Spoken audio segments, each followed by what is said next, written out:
What's up, everybody? Welcome back to PRIMAL Performance. As always, Coach Kyle right here, Coach Graham behind the camera. Alright, today is going to be covering the sixth primal movement pattern, which is push. And just like pull, push can come from many different directions. So I'm just going to talk about the general rhythm of the shoulder blades in a push. Because, for example, in a bench press and a push-up, it's not the exact same position of the shoulder blades. The shoulders are a lot more rigid and pinned in one sole position during a bench press, where in a push-up or the many different types of push-ups you can do, there are varying positions that the scapula will be in. But nonetheless, the rhythm I'm about to talk about, even if the scapula are moving, is pretty much the same for all pushes. So, Graham, come over please. Take your damn shirt off. Graham's going to demo for me the way the shoulders should move in the push. And in a push, the resistance is coming from the opposite direction that a pull would, obviously. And similar with the pull, depending on the position you are in for the push, what the rest of your body is doing is going to have a lot to do with the stability of the rest of the exercise. So if you're doing a push in a push-up position, in a bench press position, in a standing position, in a split stance position, whatever it may be, an understanding of how well the rest of your body's touching the floor and essentially how quiet the rest of your body is via the tension is going to have a lot to do with the success of the push. But nonetheless, we're going to talk about the push. So, very similar thing in terms of just shoulder blade rhythm. So, if Graham, pretend you're in a push-up and just put your arms straight. We'll go straight for now.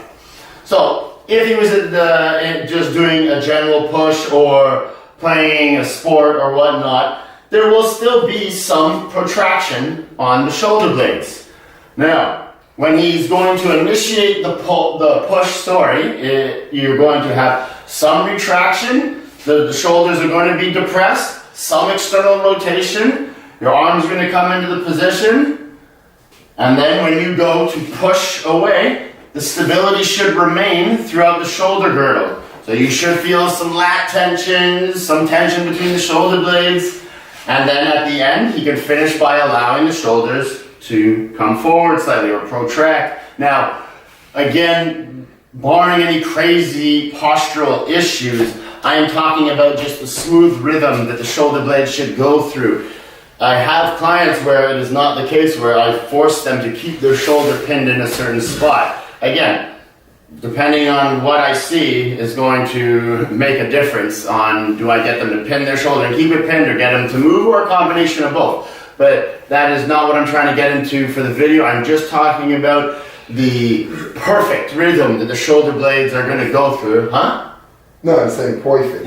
Perfect rhythm that the shoulder blades should go through when doing most pushes. Just like when you see somebody throwing a ball, if their shoulder does not stay locked and depressed, there is protraction when you're coming through. The shoulder blade is not staying back here.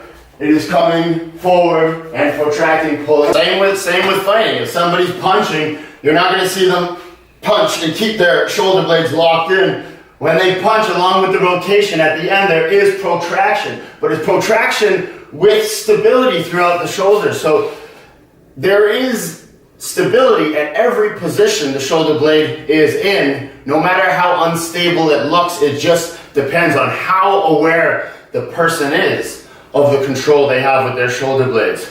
So you could see gymnasts in positions that are completely elevated, internally rotated, protracted as much as possible, and still have a stable and safe shoulder position. They've just progressed to be able to do it and express that they have a stable shoulder in the positions that, in general, for general population, I wouldn't necessarily load crazy heavy, because they are the positions that are generally more susceptible to injury. But that's everything for today, guys. At PRIMAL Performance, we put performance first. Peace!